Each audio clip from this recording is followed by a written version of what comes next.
kod Felix Okach EBS jalonye e weche timo ohala machiegni inye twaka okinyi makawuono. Felix Okach ichiwo nade kendo machiegni twaka achiwo maber kendo erokamano kuom gwelo mondo achop kaka achiwo maber kendo erokamano kuom gwela mondo awuoch weche mag commerce go ohala international trade.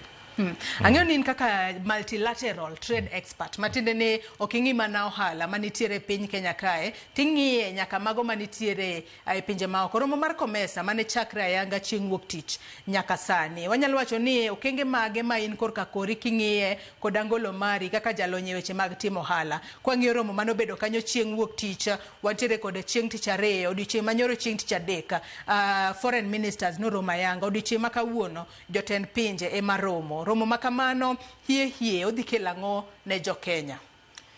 Erokamano kuom penjo no. Ng'eni bang' abiro wuoyo kaka gima multilateral trade en lakini wadok penjo no mokwongo ber gino romo makani omiyo ji koro connect gi johala ma Kenya romo gi johala moa e pinje moko 21.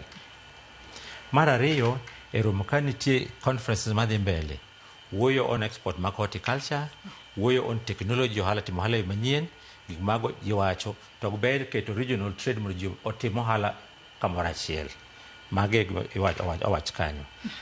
Berne Kenya dhi yudo faida nikech mokwongo johala yudo connection gi joma timo oa pinje maoko. Kaka nyoro nyawuotho kanyo aneno ka bayo stores mag timo jopinje duto gikelo their showcases waneno iso gi connect jo Kenya giuso gi Kenya buso kuro. Mar ariyo e plenary sessions kanyi wuoyo weche mag export be jo wang'eny puonje weche mag export. Mogik Kenya bo faidi ke gini odo hal maduong' gini nikech jomo aloka kobiro ka gini ndio tendewa gi chiemo wan go tourism waboydo hal maduong' in terms of tourism mago immediate benefits.